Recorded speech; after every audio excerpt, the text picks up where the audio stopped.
Hello student, मैं राजेश उपाध्याय अपने YouTube channel ICSC जावा 100%, जिसमें मैं आईसीएससी बोर्ड का कंप्यूटर एप्लीकेशन में पूरा syllabus free of cost cover कर रहा हूँ।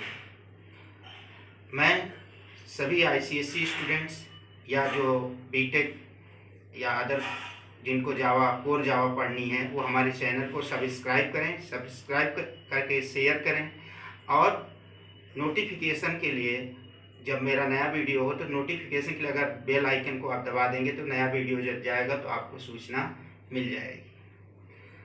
आज हम चर्चा करते हैं ऊप्स प्रिंसिपल की, ऑब्जेक्ट ओरिएंटेड प्रोग्रामिंग प्रिंसिपल की। क्वेश्चन एक बार आ चुका है कि name 3 oops principles. Name 3 OOPS principles. So 3 OOPS principles are what? First is encapsulation, polymorphism, and another is I will tell you that is inheritance. What is encapsulation? Encapsulation is the wrapping up of data and function into single unit.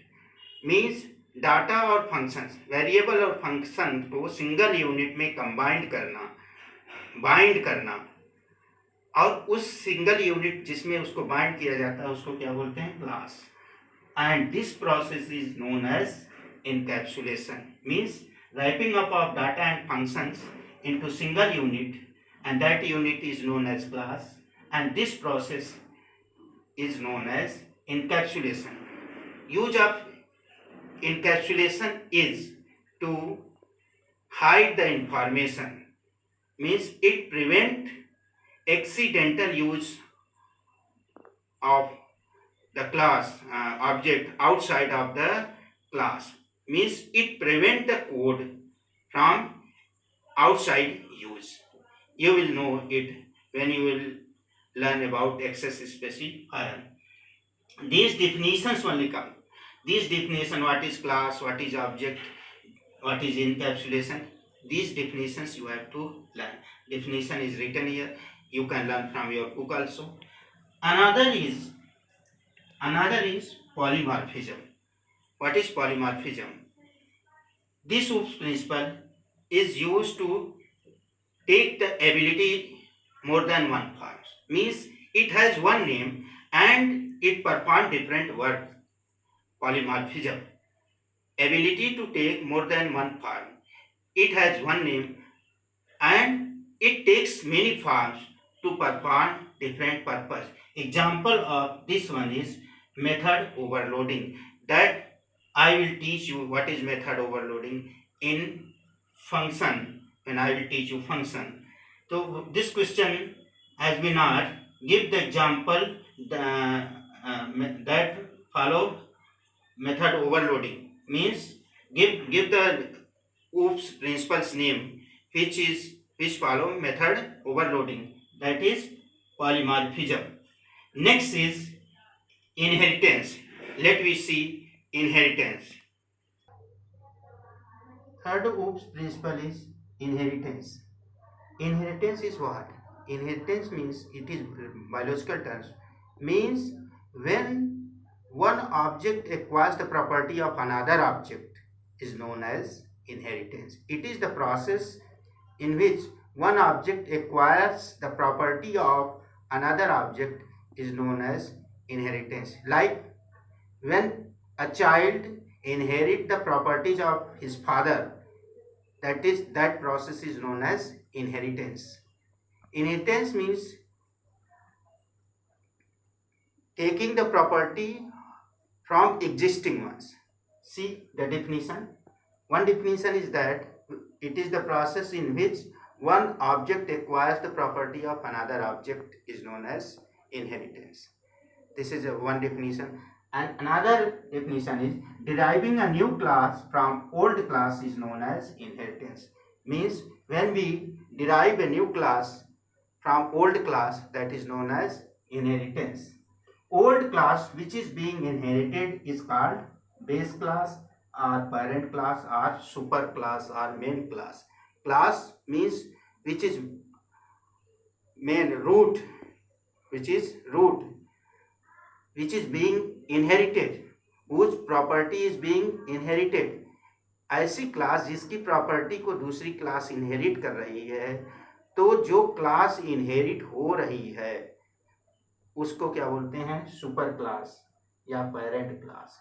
And class which inherit the property of base class is known as subclass or derived class. New one class which inherit the property of old one class, the new one class is known as base class. Like A is a class, it is known as super class or main class, super class or main class or parent class. Another class is B, which is inheriting the property of class A, is called base class. It is subclass, subclass or derived class. It is derived class. Means इसमें क्या होगा, ये B class में जो है वो तो है ही, साथ में ये इसके अंदर की जो चीजें हैं उसको भी इनहेरिट करेगा. इनहेरिटेंस बहुत लंबा टॉपिक है, इसकी प्रोग्रामिंग से रिलेटेड कोई चीज़ नहीं है आप कि इनहेरिटेंस क्या है, इसको कैसे इनहेरिट किया जाता है, किस कीवर्ड के द्वारा, ये सब चीज़ें हम आगे डिस्कस करेंगे. अभी चूंकि हम बिगिनिंग वाले टॉपिक्स पढ़ा रहे हैं, जैसे जैसे हम लोग प्रोग्रामिंग सीखेंगे वैसे हम लोग पिछले कंसेप्ट, ये सारे कंसेप्ट और अच्छे से क्लियर हो जाएंगे. तो ये एक डिफिनेशन है, deriving a new class from old class is known as inheritance. जो क्लास मेन होती है, जिसको डिराइव किया जाता है, जो इनहेरिट होती है दूसरी क्लास के द्वारा, उसे सब क्लास कहते हैं या चाइल्ड क्लास कहते हैं. इनहेरिटेंस में और दूसरी डिफिनेशन है, when one object acquires the property of another object is known as inheritance. जैसे फादर की प्रॉपर्टी को बच्चा इनहेरिट कर रहा है. एक ऑब्जेक्ट फादर हुआ, दूसरा ऑब्जेक्ट चाइल्ड हुआ. चाइल्ड जो है उसकी फादर की प्रॉपर्टी को, उसके गुणों को इनहेरिट कर रहा है.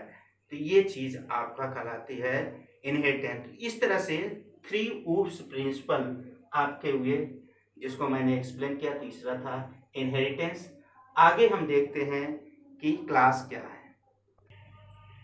क्लास क्या है? Class is group of object which have common characteristics and behavior. Means class is group of object. If there is a class, it has many objects. Like if the bird, take the example of bird. Bird is a class. Its object are what? Crow, peacock, pigeon. These are the object. If the color is a class, color is a class. Its object are what? Red, blue, green. Means a class is group of many object and the object of a particular class have common characteristics and behavior. जैसे एक class bird है तो उसके जो object हैं, crow, parrot, peacock, उनका जो characteristics और बिहेवियर क्या है, सेम है. उड़ते हैं, हवा में उड़ते हैं, उनके पंख होते हैं, उनका रंग होता है, चोंच होता है, पैर होता है. उनके कैरेक्टरिस्टिक्स यानी उनके बारे में जो डिटेल्स है, कलर और उनका चोंच, ये सारी चीज़ें क्या होंगी, कैरेक्टरिस्टिक्स. और behaviour means class is group of object which have common characteristics and behaviour. Class ऐसे ऑब्जेक्ट्स का समूह होता है जिनके कैरेक्टरिस्टिक्स और बिहेवियर क्या होते हैं, कॉमन होते हैं. जैसे कार एक क्लास है, तो उसका ऑब्जेक्ट क्या होगा, मारुति अल्टो. जो मारुति काम करती है वही अल्टो भी काम करेगी. मतलब उससे आप ड्राइव कर सकते हैं, चल सकते हैं. गियर उसमें भी होता है, उसका भी मॉडल नंबर होता है, अल्टो का भी मॉडल नंबर होता है. इस तरह से क्लास क्या है, ग्रुप ऑफ ऑब्जेक्ट. तो बिना ऑब्जेक्ट का क्लास का एक अस्तित्व नहीं. कभी कभी आया भी है एक आध बार कि क्लास और ऑब्जेक्ट में क्या डिफरेंस है. क्लास एग्जिस्ट नहीं करती बिना ऑब्जेक्ट के. जैसे अगर हम बर्ड कहें और पिकॉक, क्रो अगर ये नहीं है, पिजन नहीं है, तो बर्ड समझ में नहीं आएगा। इसी तरह कार अगर हम कहें और उसमें अल्टो, मारुति नहीं होगा तो वो कार नहीं समझ में आएगी। तो क्लास जो है ये ब्लूप्रिंट या प्रोटोटाइप है, जबकि ऑब्जेक्ट क्या है, रियल चीज है, ये एग्जिस्ट करती है। क्लास क्या करती है, सॉरी ऑब्जेक्ट क्या है, ये एग्जिस्ट करती है, जबकि क्लास एग्जिस्ट नहीं करती। इसको अभी हम लिख देंगे, what is difference between class and object, अभी हम लिख देंगे। आगे आता है क्वेश्चन आता है sir, class as object factory, class as object factory explain करने के लिए कि क्लास एज ऑब्जेक्ट फैक्ट्री है। एक एक्चुअली क्लास क्या है, ये ऑब्जेक्ट मेकर है। Basically the class is an object maker और ऑब्जेक्ट फैक्ट्री मीन्स एक क्लास जो होती है वो उसमें कई ऑब्जेक्ट होते हैं, मतलब क्या हुआ, ये ऑब्जेक्ट मेकर हुआ, ऑब्जेक्ट फैक्ट्री हुई। It contains all the statements needed to create an object, ये ऑब्जेक्ट बनाने के लिए जितने भी स्टेटमेंट होते हैं उनको स्टोर करता है। वो क्या है, एट्रीब्यूट्स एंड फंक्शन, यानी वेरिएबल्स एंड फंक्शंस। तो this is a class as a factory means it contains all the statements which are required to create an object. So that's why the class is known as object factory. अब हम देखते हैं next topic. और next heading is difference between class and object. What is difference between class and object? Class does not exist in the memory. Class does not exist. You have to write here exist, exist, exist in the memory. Class does not exist in the computer's memory. Means class is blueprint or prototype. It has not its own value until the object of that class is there. Like I had told you that if a bird is a class and pigeon, peacock is not there, then nobody can understand what is bird. Suppose you are saying class 10th. What is, when the students are not there in class 10th, then what is the meaning of class 10th? Nobody can understand.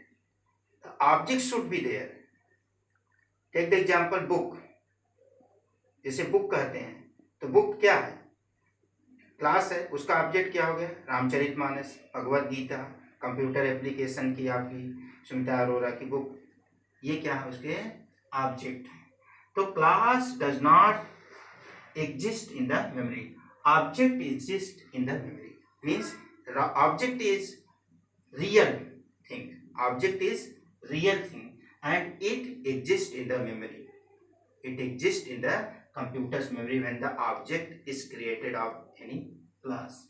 Class is abstract data type. It is a abstract data type. It is a type, and object is instance of that class type. अगर कोई class है तो class एक data type है, object उस type का instance है या वेरिएबल है। जैसे हम कोई वेरिएबल डिक्लेयर करते हैं, आगे आप सीखेंगे वेरिएबल कैसे डिक्लेयर करते हैं।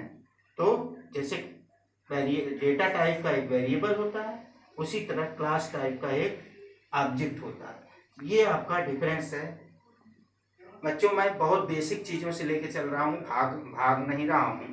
थोड़ी हर चीज़ जो चीज़ें एग्जाम में आती हैं, और ये सारी चीज़ों को केवल डेफिनीशन याद करनी है आपको। मेन तो आपको जब आप ऑपरेटर और फंक्शन, वेरिएबल, प्रोग्रामिंग इफेक्ट्स पे आएंगे तो वहाँ पे दूसरी चीज़ें हो जाती हैं। अभी इन सब की जितनी डेफिनीशन याद कर लेंगे उतना आपके काम में आएगा। मैं अगला वीडियो जब बनाऊंगा, मैं चाहता हूँ कि हमारे चैनल को सब्सक्राइब किए रहिए और उसके नोटिफिकेशन बेल आइकन को दबाए रहें, जिससे आपको पता चला। इसके आगे के टॉपिक के बारे में हम नेक्स्ट वीडियो में डिस्कस करेंगे। Thank you.